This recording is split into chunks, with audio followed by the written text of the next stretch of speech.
নমস্কার। ঠাকুর শ্রী শ্রী রামকৃষ্ণ পরমহংসদেব এবং মা শারদার চরণে আমার সশ্রদ্ধ প্রণাম জানিয়ে ভিডিওটা শুরু করছি।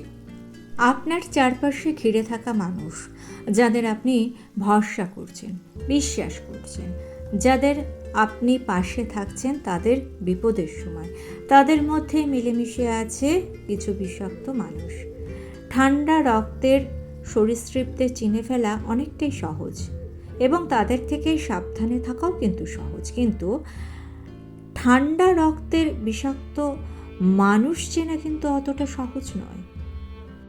তারা আপনার ক্ষতি করবে, আপনার পেছন থেকে আপনাকে ধনে প্রাণে শেষ করার চক্রান্ত করবে ঠান্ডা মাথায়।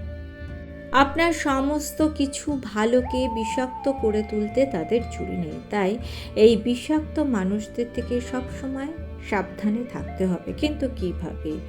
এর আছে 5টি উপায়। প্রথমত, আপনার চারপাশে কিছু মানুষকে আপনি পাবেন যারা সবসময় আপনার দোষ ত্রুটি খুঁজে পাওয়ার জন্য ওত পেতে থাকে। কোনো মানুষই স্বয়ংসম্পূর্ণ হয় না, কিছু না কিছু ভুল দোষ ত্রুটি প্রত্যেকটা মানুষের মধ্যে থাকে। আর সেই দোষ ত্রুটিকে খুঁজে বার করে কিভাবে সকলের সামনে আপনাকে হেয় করা যায়, এটাই তাদের দিনরাত্রির চিন্তা। আর তাদের কথায় আপনি যখন আপনার আত্মবিশ্বাস হারিয়ে ফেলবেন, যে কোনো কাজ করার উৎসাহ আপনার ভেতর থেকে চলে যাবে, তখন আপনি জানবেন বিষাক্ত মানুষের প্রচেষ্টাকে আপনি জিতিয়ে দিলেন। কে জিতিয়ে দিল? আপনি নিজে জিতিয়ে দিলেন। অর্থাৎ বিষাক্ত মানুষেরা যে নেগেটিভিটি আপনার চারপাশে ছড়িয়ে দিল, সেই নেগেটিভিটি আপনাকে প্রভাবিত করে ফেলেছে। তাই কখনোই আপনি আপনার আত্মবিশ্বাস হারিয়ে ফেলবেন না। আত্মবিশ্বাস হারানোর অর্থ ঈশ্বরের ওপর থেকে বিশ্বাস হারিয়ে ফেলা, আর এটা একদমই অনুচিত। শ্রীমদ্ ভাগবত গীতায় ভগবান বলছেন, আমি সর্বভূতের পক্ষেই সমান, আমার দেশও নেই, প্রিয়ও নেই, কিন্তু যারা আমাকে ভক্তিপূর্বক ভজনা করে তারা আমাতেই অবস্থান করেন এবং আমিও তাদের অন্তরে বিশেষভাবে বিরাজ করি। অর্থাৎ ঈশ্বর অনেকটা আগুনের মতো, যারা তার কাছে থাকে তাদের শীত আগুন হরণ করে নেয়, কিন্তু যারা তার থেকে দূরে থাকে তাদের শীত তো তারা হরণ করতে পারে না। তাই সবসময় ঈশ্বরের ওপর অটুট বিশ্বাস রাখুন। ঈশ্বরের ওপর বিশ্বাস যদি আপনি অটুট রাখতে পারেন, তাহলে আপনার অন্তর থেকে কখনো আত্মবিশ্বাস হারিয়ে যাবে না। আর আপনার আত্মবিশ্বাস যদি অটুট থাকে, তাহলে আপনার চারপাশের বিষাক্ত মানুষরা যতই আপনার চারপাশকে বিষাক্ত করে তোলার চেষ্টা করুক না কেন, আপনার কিচ্ছু ক্ষতি করতে পারবে না। আপনি থাকবেন সুরক্ষিত।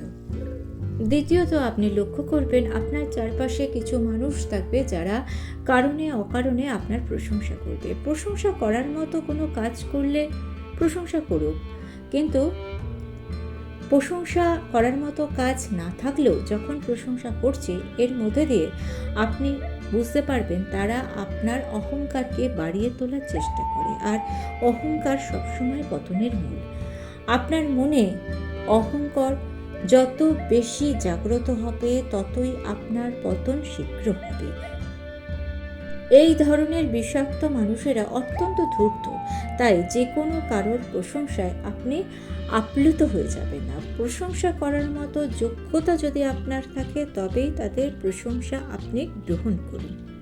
একটা কথা সবসময় মনে রাখবেন, যারা আপনার ভালো চায় তারা যে সবসময় আপনার প্রশংসা করবে এমনটা নয়। তারা আপনার ভুলটাকে ধরিয়ে দিয়ে আপনার উন্নতি চায়, আপনার ভালো চায়।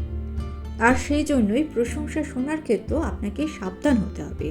সকলের প্রশংসায় আপ্লুত হয়ে আপনার মনের মধ্যে যদি এই ভাব সৃষ্টি হয় যে আপনি যা ভাবছেন, যা করছেন সব ঠিক আর অন্যরা ভুল, তাহলে কিন্তু আপনার পতন নিশ্চিত। আর আপনার পতন হলেই আপনার চারপাশের মানুষেরা জয়ী হয়ে গেল।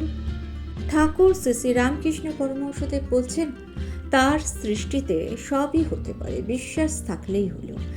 আমি যা ভাবছি তা সত্য আর সকলেরটা মিথ্যে, এরকম ভাবা কখনোই ঠিক নয়। তৃতীয়ত, কিছু মানুষ আপনার চারপাশে আছে যারা এমনভাবে নিজেকে প্রকাশ করে যে তারা আপনার থেকে অনেক বেশি জানে আর আপনি কিছু জানেন না। এইভাবে আপনাকে সকলের সামনে হেয় করার চেষ্টা করে। এই ধরনের মানুষদের থেকে আপনাকে সাবধানে থাকতে হবে। এরাও বিষাক্ত মানুষ, কারণ এদের মনের মধ্যে যে নেগেটিভিটি রয়েছে, সেই নেগেটিভিটির প্রভাব যদি আপনার মধ্যে পড়ে, অর্থাৎ সেই নেগেটিভিটির দ্বারা আপনি যদি প্রভাবিত হয়ে পড়েন, তাহলে আপনি ধীরে ধীরে দুর্বল মানসিকতার মানুষে পরিণত হবেন। আর দুর্বল মানুষদের স্থান কিন্তু এই পৃথিবীতে নেই। একটা কথা জানবেন, যারা শক্তিশালী, মানে মনের দিক থেকে শক্তিশালী এবং সাহসী, তারাই কিন্তু এই পৃথিবীতে জয়ী হয়। দুর্বল মানুষেরা সব সময় হেরে যায়। তাই কখনো নিজেকে মানসিকভাবে দুর্বল করে ফেলবেন না। একদিন ঠাকুর শ্রী শ্রী রামকৃষ্ণদেব এবং তার ভক্ত মণি মল্লিক কথা বলছেন। মণি মল্লিক ঠাকুরকে বলছেন, ঠাকুর, গ্রিস দেশে একটি লোক ছিলেন, তার নাম সক্রেটিস। দৈববাণী এটাই হয়েছিল যে এই পৃথিবীতে তিনি সব থেকে জ্ঞানী। এই কথায় সেই ব্যক্তি অবাক হয়ে গিয়েছিলেন এবং নির্জনে অনেকক্ষণ চিন্তা করে বুঝতে পেরেছিলেন এবং তার বন্ধুদের বলেছিলেন, আমি কেবল বুঝেছি যে আমি কিচ্ছু জানি না, কিন্তু অন্যান্য লোকেরা বলছে আমার জ্ঞান হয়েছে। কিন্তু আসলে সকলেই যে অজ্ঞানতার অন্ধকারেই ডুবে রয়েছে। একথা শুনে ঠাকুর বলছেন, আমি ভাবি যে আমি কি জানি যে লোকে আমার কাছে আসে। বৈষ্ণবচরণ নামে ঠাকুরের এক পণ্ডিত ভক্ত ছিল। সে বলতো, ঠাকুর, তুমি যেসব কথা বলো সেসব শাস্ত্রে পাওয়া যায়, তবে তোমার কাছে কেন আসে জানো? তোমার মুখে ওই কথাগুলো শুনতে আসে। তোমার মুখে ওই কথাগুলো শুনতে তারা ভালোবাসে। তুমি তাদের বুঝিয়ে বলতে পারো। ঠাকুর একবার বলছেন, আমার সাথে কি কারুর মেলে কোনো পণ্ডিত কিংবা সাধুর সাথে? তখন মণি মল্লিক ঠাকুরকে বলছেন, আপনাকে স্বয়ং ঈশ্বর হাতে করেছেন আর অন্য লোকদের কলে ফেলে তৈরি করেছেন। যেমন আইন অনুসারে সব কিছুর সৃষ্টি হয়, ঠিক সেরকম। ঠাকুর তখন খুব হেসেছিলেন এবং বলেছিলেন, ওরে বলিস কি রে? ঠাকুরের হাসি আর থামে না। চতুর্থত, আপনি দেখবেন আপনার চারপাশে কিছু মানুষ আপনার দুর্বল স্থানে আঘাত করে মজা পায়। প্রতিটি মানুষেরই কিছু না কিছু না পাওয়া থাকে, কিছু আকাঙ্ক্ষা থাকে যা পূর্ণ হয় না, আর সেই কারণেই তার মনের মধ্যে একটা দুর্বল স্থান থাকে। বিষাক্ত মানুষেরা সেই দুর্বল স্থানে আঘাত করতে পছন্দ করে। দুর্বল ক্ষতে রক্তক্ষরণ হয় সব থেকে বেশি। দুর্বল মাটিতেই বিড়াল আছড়াতে পারে, আর দুর্বল স্থানেই আঘাত করে বিষাক্ত মানুষেরা তাদের মজাটা খুঁজে পায়। তাই নিজের দুর্বল স্থান কখনো কারোর সামনে প্রকাশ করবেন না। আর পঞ্চমত, কিছু মানুষ আছে যারা আপনাকে দেখবেন অনুসরণ করবে, অথবা আপনার কাছে যা কিছু ভালো সেটাই তাদের পছন্দ। ঈশ্বর বশবর্তী হয়ে ছলে বলে কৌশলে সেই জিনিসটি আপনার থেকে ছিনিয়ে নিতে চাইবে। তাদের সেই ইচ্ছাকে কখনো প্রশ্রয় দেবেন না। দান করা মহৎ কাজ, কিন্তু আপনি সেটাই দান করবেন যেটা আপনার ইচ্ছে। কিন্তু কেউ যদি কিছু ছিনিয়ে নিতে চায়, সেটা তাকে দিয়ে দেওয়া কিন্তু কখনোই উচিত নয়, কারণ এর ফলে আপনার দুর্বলতাটাই প্রকাশ পাবে।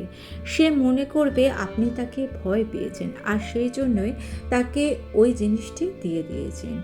আর এখানে আপনার দুর্বলতা বা আপনার অক্ষমতাই প্রকাশ পাবে। তাই আপনাকে আপোষ করার প্রবৃত্তি ত্যাগ করতে হবে। বেশি ভালো মানুষই দেখানো কিন্তু অনুচিত। জানবেন, আপোষ করার প্রবৃত্তি না থাকার জন্যই কিন্তু কুরুক্ষেত্রের যুদ্ধ হয়েছিল। ভগবান শ্রীকৃষ্ণ সেই দৃষ্টান্ত স্থাপন করে গেছেন। যা প্রত্যেকটি মানুষের জীবনে পালন করা উচিত। অর্থাৎ যা সৎ, যা সুন্দর, তার সঙ্গে সব সময় সঙ্গ দিতে হয়, কিন্তু যা অসৎ তার সঙ্গ দিলে জীবনে পতন নিশ্চিত। তাই সব সময় সত্য ও সুন্দরের পথে থাকবেন, সাথে থাকবেন। সত্যের পথ চিরকালই অমসৃণ, কাটা পড়া, কিন্তু সেই পথেই আমাদের চলতে হবে, তবেই জীবন সুন্দর হয়ে উঠবে। আর ভিডিওটা ভালো লেগে থাকলে চ্যানেলটিকে সাবস্ক্রাইব করে নিয়ে পাশে থাকা বেল আইকনটা প্রেস করে দিয়ে অল অপশনটা ক্লিক করে দেবেন। তাহলে যখনই নতুন কোনো ভিডিও আপলোড করব তার নোটিফিকেশন আপনাদের কাছে পৌঁছে যাবে। ঠাকুর ও মায়ের চরণের প্রণাম জানিয়ে আজকে এই পর্যন্তই। Thanks for watching.